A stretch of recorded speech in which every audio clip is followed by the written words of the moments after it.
Hi everyone and welcome to the channel. Now, even though they're seen as old technology, I'm a huge fan of brush motors. They're cheap, they're easy to use, they have great throttle feel, and as long as you don't push them too hard, they're pretty reliable. And the speed controller we have here, the Hobbywing 1080 G2, is probably the best brushed ESC you can buy today.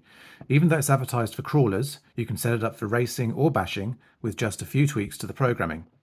In this video, I'm going to run through what comes in this box, get it fitted into a car, and talk about what each setting does and how to change them. Let's start off by seeing what's in the package.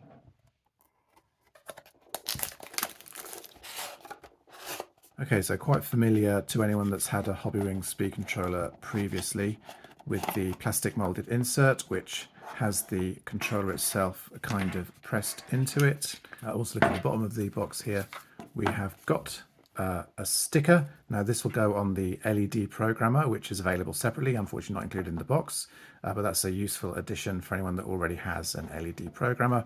It's something I'd highly recommend you buy anyway. And in the bottom here is just the paper user manual. So what we'll do is we'll take a quick look first of all at the actual speed controller. So this is the G2 version. So there is an earlier Hobbywing 1080, and although superficially it does look very similar, there's actually quite a few changes on the G2. Hobbywing say that it has 15% cooler running. It also has a few extra features in the software and a few extra features in the hardware. I suppose if you are just trying to look at one on the shelf or attached to a car, the easy way to tell them apart is that the G2 has these holes in the heatsink on the top, which you could probably add an extra screw-on fan to if you wanted to. But yeah, so in terms of size and specifications, it is more or less the same size as the 1060, the standard speed controller. Also, it's worth mentioning, aside from the cables, which are a bit longer than you normally get on a 1060, they're 200 mils long instead of 100. It comes pre-fitted with an XT60, which is a great connector for crawling or bashing. It's not one that I'll be using in this installation because it's going to go into a Tamiya Mini race car. Also a couple of standard bullet connectors that you would use on a brushed motor, the same style that come with a Tamiya supplied motor. They're not a great connector. I would generally recommend changing them anyway. I will most likely be cutting them off completely and just doing direct soldering. And on this side, we have the switch, which is a slightly chunkier switch than the one you get on a 1060. It's quite familiar, I suppose, if you've got Hobbywing speed controllers as well. It's their combined power and programming switch. And also possibly the most interesting feature and most obvious difference to the original 1080 is that it has 3 plugs to go to the receiver. Now this one here is the standard plug that would normally go into your receiver, just for the signal and the power, and also the BEC voltage comes back through this plug. You also got one with a yellow cable, just a single yellow cable, and one with a single white cable. These are for 2 of the additional features that the 1080 G2 has.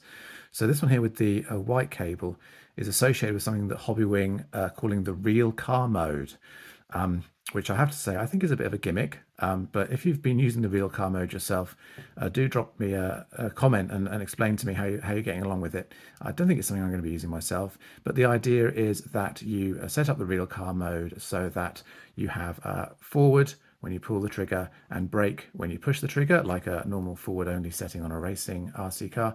And then this allows you to set a switch on a 3rd channel so that you can actually switch it to reverse mode. So if you then toggled your 3rd channel to the opposite setting, all of a sudden your throttle trigger would become reverse, and then with braking again when you pushed on the trigger. So they say it's more like a real car.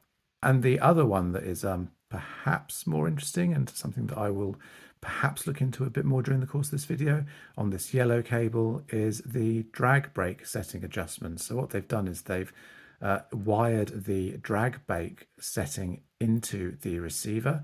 So again, if you have another spare channel on your receiver, maybe a multi-position switch or something like that, you can use that to change the actual programming setting for the drag brake in the speed controller. So that's a quick overview of the speed controller. They cost about £40–45, I think, in the UK currently. It's a pretty good deal, I would say, considering what you get. It's a nice quality unit. Next job is to get this installed in a car and get this wiring tidied up and start experimenting with the settings. So fast forward a little bit, and as you can see, we've now got the speed controller installed in a Tamiya M08. There isn't a huge amount of space in the M08, especially when you run it in short wheelbase mode, but the 1080 G2 just about fits in this area here, which is the usual area for the speed controller in the M08, with the receiver on the opposite side. Unfortunately, the wiring can just tuck behind and run around behind the speed controller, around the back of the servo and also behind the receiver. So you end up with quite a neat installation. This bulky switch is a bit tricky, and I've chosen to put it on the front edge of the servo here. That's got enough clearance for full lock. And if we take a quick look on the opposite side, again, it all plugs in fairly neatly with the Futaba receiver, and there is enough space, and you can probably see them here just tucked in, those additional connectors with the yellow and the white cable for the additional functionality. You can just tuck them in behind. I was thinking I might need to cut them short, but actually there's enough space there. I can leave them all fully intact. It's not something that I'm going to use for racing. I'm not 100% sure I'm going to use them even if I had this installed in a crawler, to be honest with you. Seems a bit gimmicky, but at the end of the video I'm going to run through the functionality of these additional wires separately. It's quite interesting, and it might be useful for some people that are thinking of using that functionality. Another nice benefit of the 1080 over the cheaper 1060 is that it does come with these longer wires as standard. So it comes with 200mm wires as standard, which means that I can get the battery connector and the direct motor wiring all done in a single run of wire without needing to worry about any kind of adapters or any extensions to the wires. So that's really useful for a nice, neat installation, which hopefully is a bit more reliable and a tiny bit less resistance as well. So that's an overview of the installation. Next job is to calibrate it to your radio.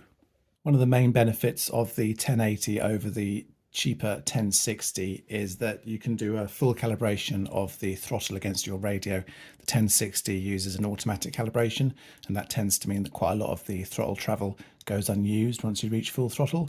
The benefit with the 1080 is you can set it up so that the full throttle is much closer to the full throttle on the transmitter, and that means you have much smoother throttle control, which is very useful in racing and pretty much in any class. So I'll just run through the way to get that initial calibration set up. I've moved the car around so we get a clearer view of the switch and also of the lights on the speed controller.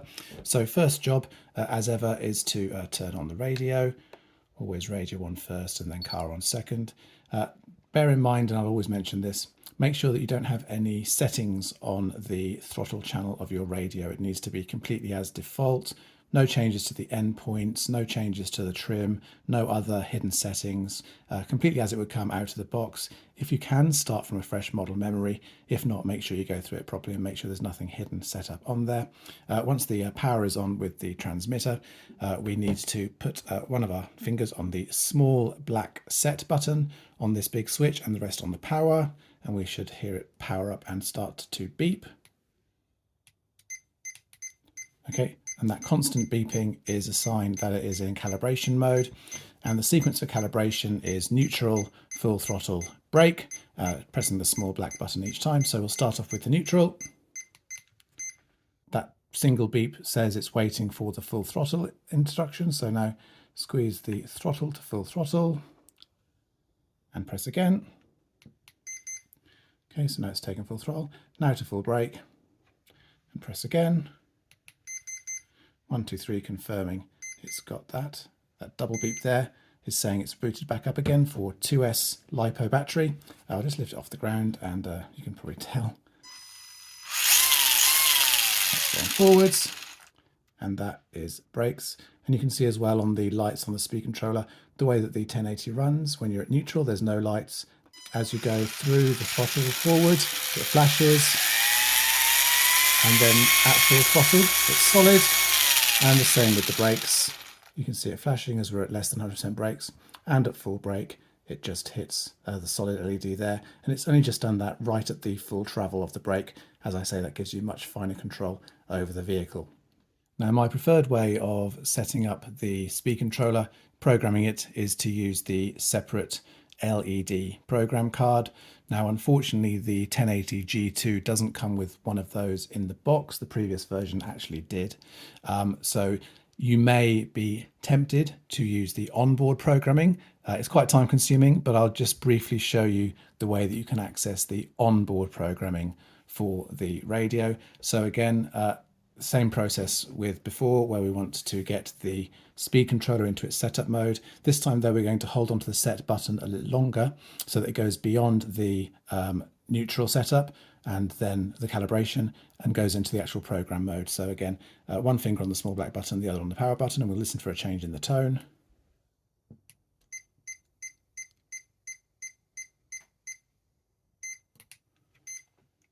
Okay, so now we moved on to a single beep, and I took my finger off the set button. We are now setting the first mode of the speed controller, the first programmable parameter, which happens to be the running mode, which is, in this case, still set to 1. 1 is forward and brake, what I use for racing, and I'll just show you how you can cycle through those if you wanted to change it. 1 press, now it's double beep. That would be forward, brake and reverse on the running mode. Press again.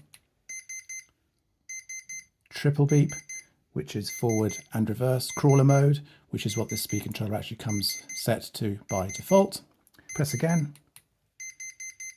1, 2, 3, 4, which is the real car mode. And then if I press again, returns to 1 beep. You can only program one parameter at a time with this method. So if you want to program a different parameter, you have to switch off and go through the process again. So I'll just demonstrate that. That's off.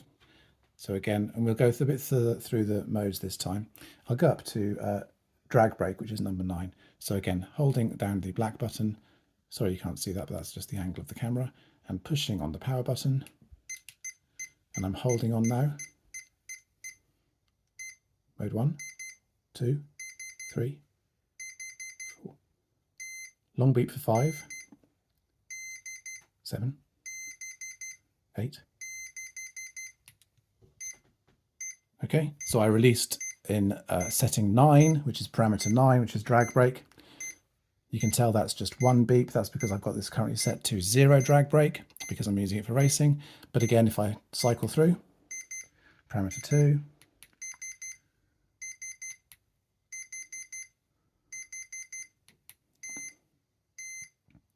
that long beep shows it's parameter 5. I'll just switch it off here and we'll fix that with the separate programmer later on. So that's how you program actually onboard without using the programmer, but I'm going to run through all the settings now with the programmer in hand, explaining how and when to use each one. Okay, so this is the Hobbywing LED programmer.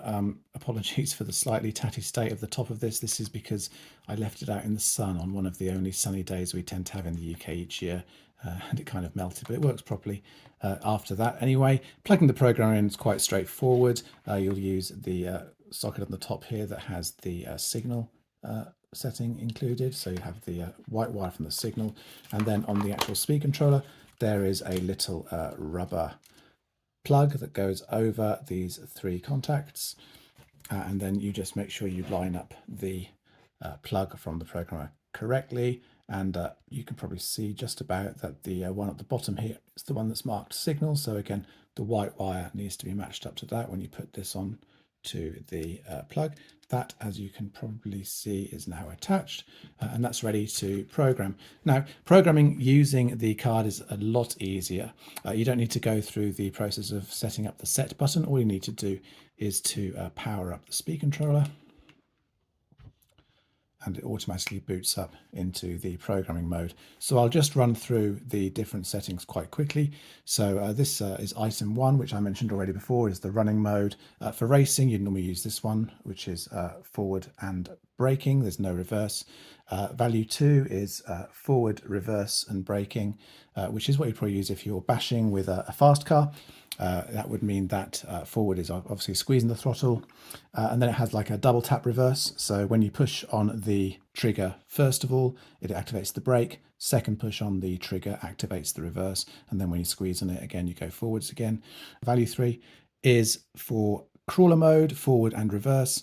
That would mean that at neutral, you engage full drag brake and you go straight to reverse without any need for a double push on the trigger.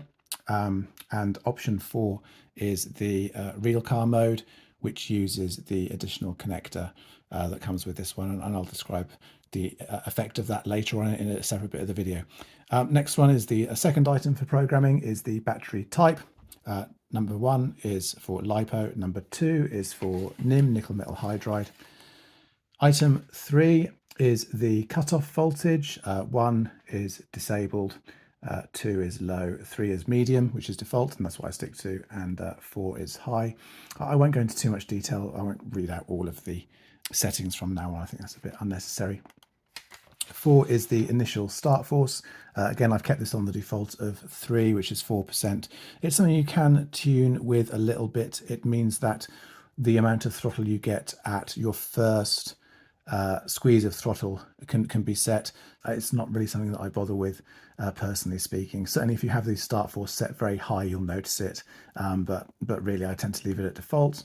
Item 5 is the maximum forward force, which I always set to 100%, but if you are giving the vehicle to maybe someone who's quite inexperienced, you can set it to a lower value. It will just slow the car down, reduce the maximum forward force. 6 is the maximum reverse force, which I personally always set to 100% with a racer, even though we don't use reverse. By default, it comes with 50% for crawling, which I think is fine for crawling because the trucks always get very unstable if you do very fast reversing on them. Number 7 is the maximum brake force. By default, it's 100%, and again, I keep it at 100%.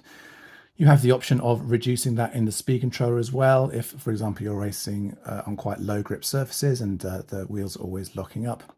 What I tend to do if I do need to reduce braking, though, is just to use the ATL setting on the transmitter on the fly. Setting 8 is the initial brake force. So rather like the initial start force, that's what the first amount of braking you get when you engage the trigger is. By default, it's set to 0, and that's what I tend to leave it at. Again, you can do it at a higher setting if you want to. That's just going to make the braking feel a lot more aggressive at the start. Setting 9 is the drag brake, and this is one of the ones where there's a big difference between crawler settings and racing or bashing settings. So out of the box, it comes set to 100% drag brake, which is option 9, which basically locks the wheels solid as soon as you lift off the throttle, which is good for crawlers because it keeps them from rolling downhill, but it's pretty bad for racers and bashers because it stops them from having any kind of free roll in the drivetrain when you're driving them around. For racing, there's only 3 settings on this speed controller that are worth considering, and that's settings 1, 2 and 3. 1 being 0, 2 being 5% and 3 being 10%. Now, with the fairly slow brushed motors that I use on a Tamiya Mini, I don't really want any drag brake. You want to be able to have the car rolling through the corner as much as possible rather than having any additional slowdown. So I always set it to 1 for racing with slow silver can motors like this. This, for reference, is a Core 21 turn sealed can brushed motor. If you're running a much faster motor, you might want to consider either the 5 or 10% value just to make the car a bit more manageable, just to give it a little bit of extra braking at neutral. It does tend to create heat in the motor, so that's one downside to be aware of, but certainly for slow motors, always 0 on the drag brake. And I'll just demonstrate, because we changed that using the onboard programming, I'll just demonstrate how we actually change it on the LED programmer. It's pretty simple. Once you've got the correct value in this window, you just press OK button, which is this one here. That's programmed in now. You don't need to do anything else. When you unplug it, that will stay as the program next time you boot it up. Item 10 on the list is the drag brake rate. Now, this is not something that I would use in racing, but I find it to be a really useful setting with crawlers. One thing you often find with crawlers, especially when they come out of the box with fairly cheap speed controllers, is that the drag brake rate, as they describe it, is extremely aggressive. i.e. you come off the throttle and it slams on the brakes really hard, and sometimes it'll pop up onto the front wheels, and I've even had occasions where it's been so bad that basically the car will do a full roll over its nose and end up upside down with the standard speed controller when you lift off the brakes, because it's so aggressive. So what the drag brake rate allows you to do is just soften the application of that drag brake at neutral. It goes a long way to making it much easier to control a truck and stop it from, as I say, literally rolling over its nose onto its roof, causing damage.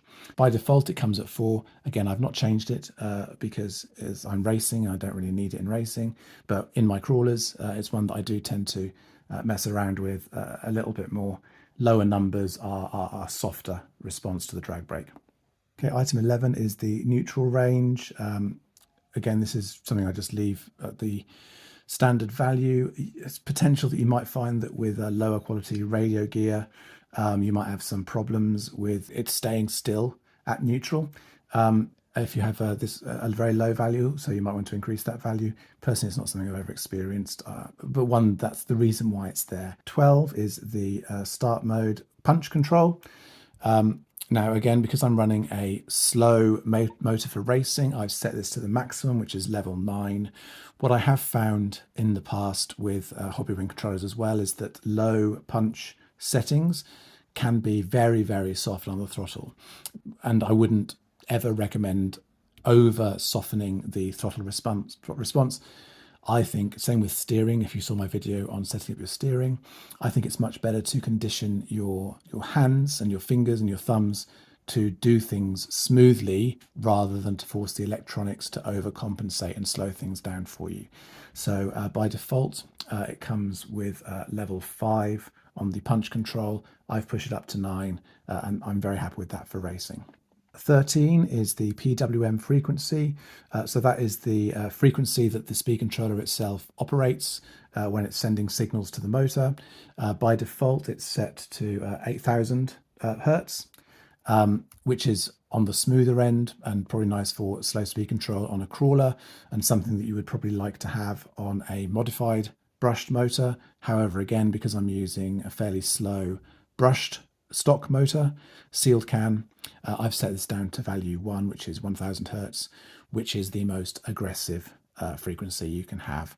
Again, there's no issues with traction or anything like that, so you just want to get as much as you can out of the speed controller to make the motor as responsive as possible.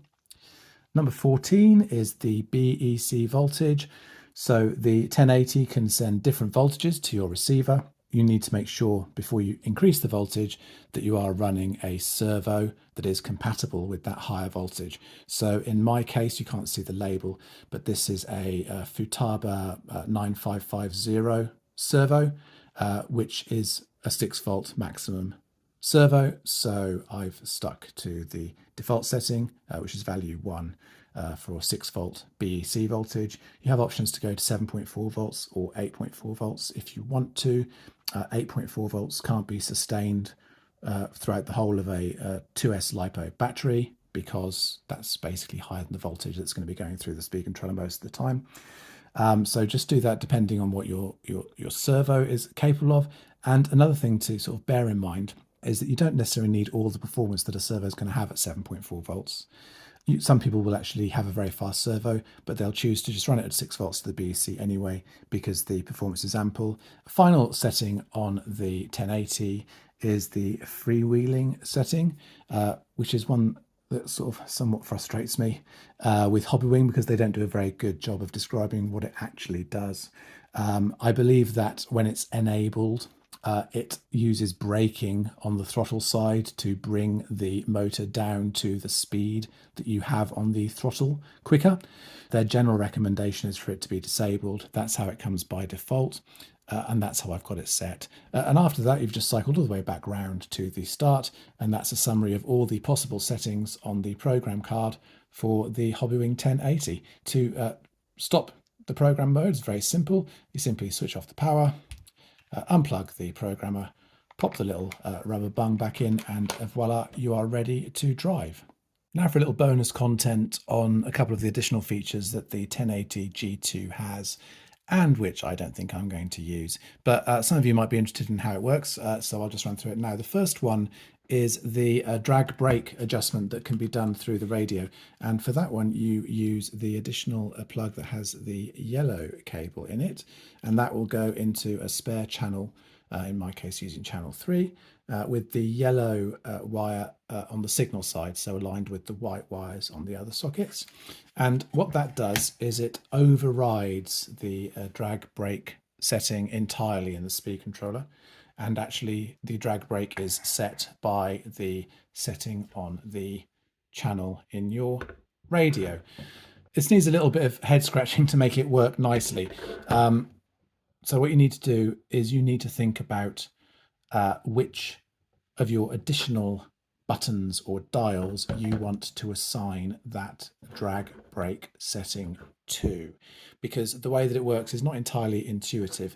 It is based on the full travel of that channel, all the way from, in steering terms, full left to full right. So the middle position, the neutral position on your third channel, is the middle of the drag brake setting, whereas you might perhaps assume that the middle is going to be off. No, the middle is the middle of the setting, and you need to go full distance in both directions in order to be able to set the full travel. So I have modified the settings on my Futaba 4PM to use this DL1 dial to set the drag brake. And if you look at the display here, channel 3 is here. That is currently set to maximum this way, and then if I turn the opposite direction, you'll see from the readout that I'm reducing. It's going to do it. Right, so we've gone past the middle point, and that long tone on the Futaba says that I'm at the maximum again. So this setting here, well, actually we'll start all the way over here, which is where I was before. So this is, let's say, full left, to use an analogy, on the channel 3 setting.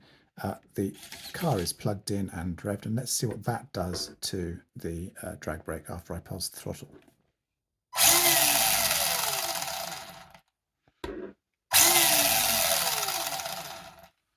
Okay, if you didn't realise that was coasting at neutral throttle, there was no drag brake applied there. Let's just twist it to the middle setting, which is the default setting for the channel, like that, and let's see what happens.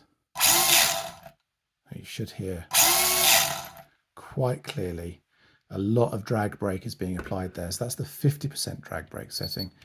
You can go even further. Again, I'm moving this dial all the way to the right, and that's the maximum setting for the drag brake. Let's have a listen. Basically coming to a standstill, exactly as you'd expect from a crawler. So this isn't a setting that you're realistically going to use in a racing vehicle or in a fast basher. This is a setting for crawlers, perhaps advanced crawlers, people that really want to fine-tune the amount of drag brake when you're on the trail. I know that sometimes people like to have the drag brake set so that the truck will roll ever so slightly down a hill rather than be held completely still. And this setting would allow you to do that. But yeah, I mean, it seems like quite a niche setting. And because it's quite unclear as to how much drag brake you've actually got at any given time, you haven't really got a percentage readout or anything like that. You're just going on your assumptions based on how far through the travel you've gone. And bear in mind that this radio has a display of the position. Most radios won't even have a display of the current position of your third channel. So it's quite I'm struggling to see how useful it really is, if I'm honest with you. But that's how it works. It's there. You can use it if you want. I won't be using it. Certainly if you're racing, I'd recommend you don't even plug that yellow one in. It's just going to cause you more problems. Just stick to the standard socket and run it like that extra functionality never came around. And the last additional feature on this 1080 G2 is the real car mode. Now this is enabled by the other plug, which has the white cable coming out of it. And just like with the drag brake plug, you need to plug it into a spare channel. Again, I've gone into channel 3 because I've removed the drag brake from it. And the white cable in this case needs to be aligned with the signal wires as well. So it's to the left on this Futaba receiver. So that's that plugged in. The other thing you need to have done with the speed controller programming is you need to have set item 1, the running mode, to value 4, which is the real car mode. And the other thing you need to do again is have a bit of a head scratch about the best functionality on your radio to use for that channel. So I've just switched it around since filming the previous section. And I have assigned channel 3 to this push button switch on my Futaba radio. So it's basically a 2-position switch. Out is off. As you can see, that is full right, as it were, conceptually on the 3rd channel. And let's have a look and see what that does. So I don't know if you can really tell from the video, but that is going forwards on full throttle. And I will now activate the brake, and you can hear.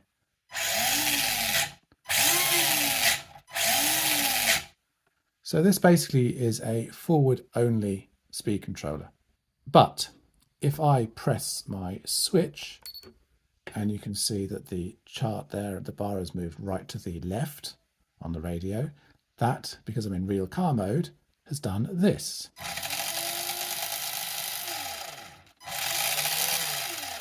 Now, you probably can tell it sounds a bit different, but it's probably quite hard to see with your eyes, but that is now moving in reverse as I squeeze the throttle.